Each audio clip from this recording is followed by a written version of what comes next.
because you've been bought in all year. It hurts because of the effort that you guys have put in. It hurts because of the pain and sacrifice that you guys have given to change this program. To put this program in a spot that it hasn't been in a long time, and that's 100% on the 26 guys in front of me right now. That's 100% on you guys. The sacrifices that you've made to change this program, to put it in a spot it hasn't been in a long time. You guys have a ton to be proud of. I know it's hard. I know this is hard right now. Yeah, but you're going to look back someday and be extremely proud of what you've done.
Thanks, Drake.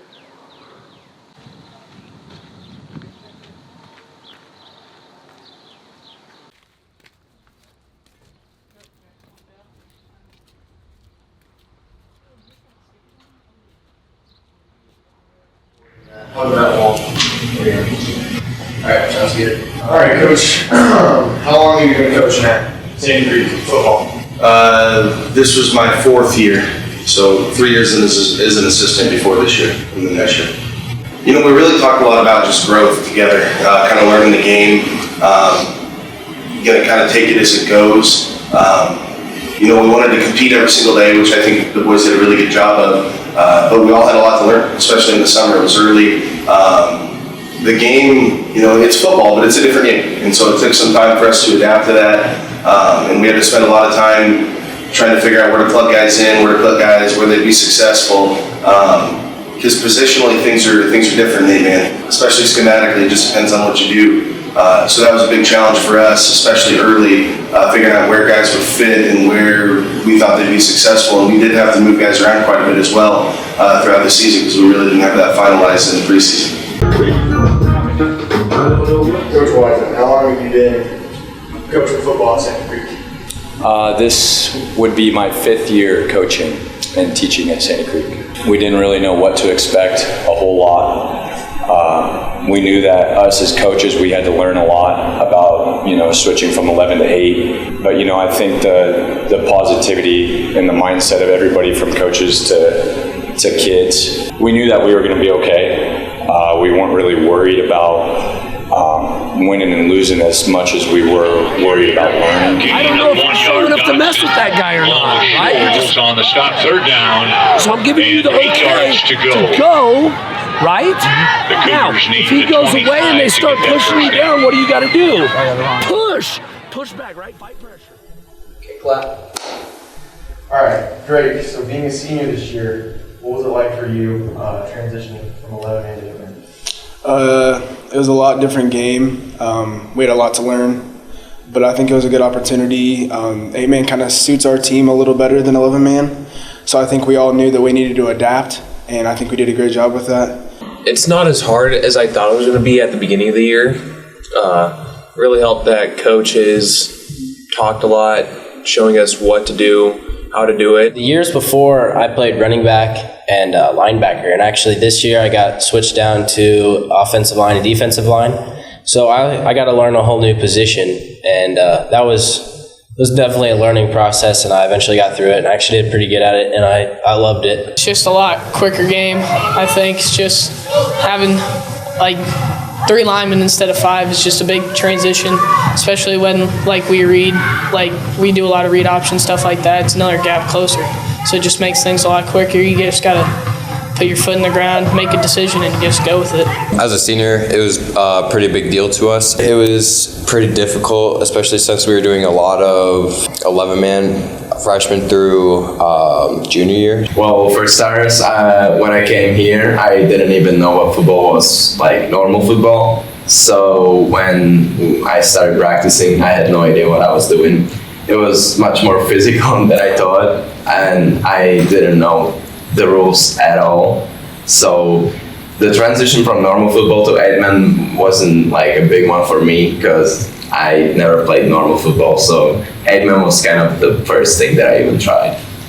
A lot of times those summer mornings when we're starting at 6 o'clock, it can really be a drag, and it's really a grind, especially starting the workout and getting guys going early. I think Will Claycamp and Logan Sanders did a really good job of being vocal leaders in the weight room. I think guys like Drake Lally and Ethan Shaw and Jacob Peter and a few others really just worked their tails off and really led by example. So I think we had a lot of really good leadership in the summer, especially in the weight room.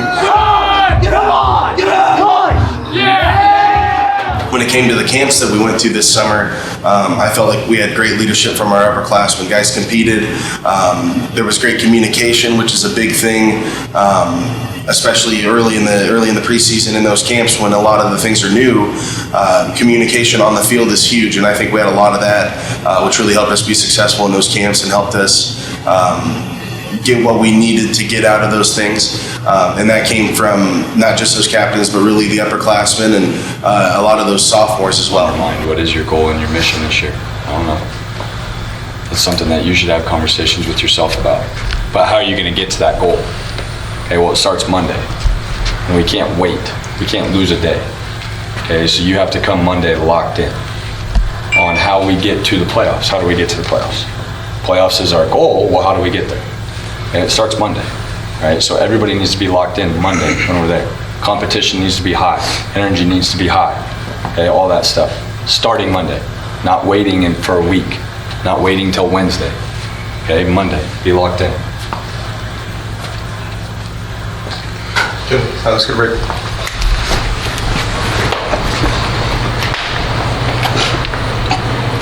Family on 3. 1, 2, 3. Family! I didn't know how it was going to go. I had a pretty good idea we were ready to go. Game 1, you never feel as ready as you should be. But I knew we'd had great practices going into it. I knew we had a really good summer. I knew we had a lot of guys that were really competitive and a lot of guys that really wanted to be successful and a lot of guys that were willing to do what it takes and willing to sacrifice in order to do those things.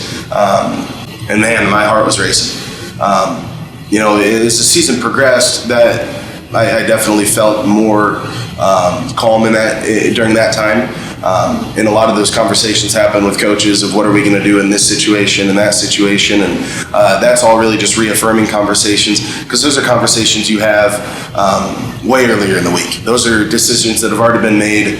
And so there's really nothing new. There's no decisions to be made at that time. It's just really kind of getting focused and getting your mind right and getting relaxed and ready to go. But that day specifically against Blue Hill, that was tough. It was tough. I was as nervous as I could have ever imagined being. I think that we started that game. It was such a strange start to the game.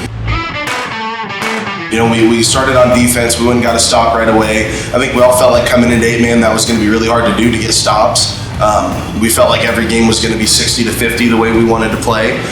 So we get a stop right away, which I don't want to call it a surprise, but it was, I knew that it could have went another way.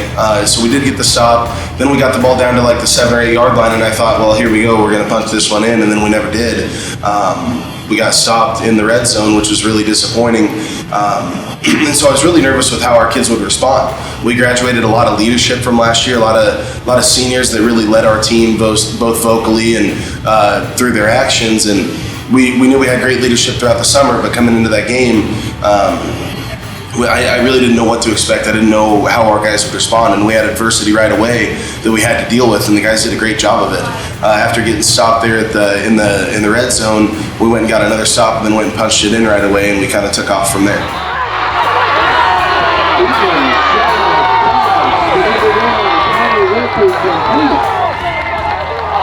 Sandy Creek.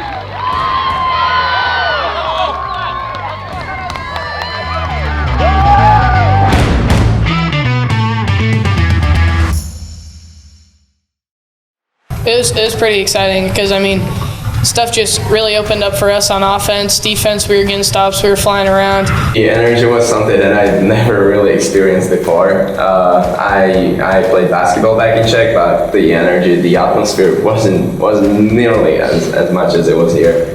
During the first game, it was definitely high. I mean, first game of the year, first 8-man game for varsity, and I think that the sideline was very hype, and definitely on the field once we got up, people were just having fun, and we just kind of took over from there. To start, we didn't really know what to expect. Everyone went in the weight room, attacked it nicely. Everyone did a great job of cheering each other on and encouraging each other, and that's when we really saw big improvements. The first game that we played against Blue Hill was tough. You know, we were trying to figure out, you know, pieces of the puzzle, where to put people on defense, where they fit best, where they'd be best for the team, especially offensively too. So that was kind of like our pieces as we were moving throughout the year. You know, keeping our best tacklers on the field, those type of things. So that was the type of the things that we were doing. Hey, no rush, no rush. We haven't even talked about the second half.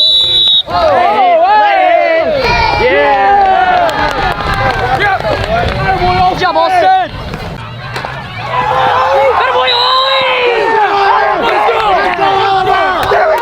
Mentally, I think they were as excited as I've ever seen them, and which they had every right to be. They deserve to be that way. We preached all year, and this is just a big thing for me that we're going to try to go 1-0 each week. So I was really excited for the guys. I was really excited for what they did.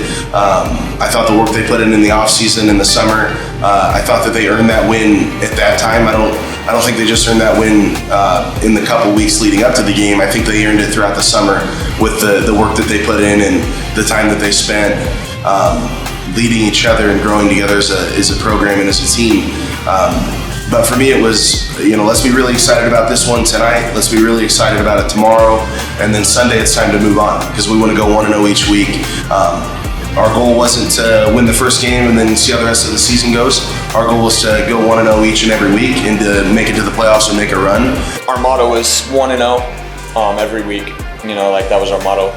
And so kind of just reminding them that, you know, like we always say after every win, you know, enjoy it tonight, and then once you wake up, it's time to move on to the next team.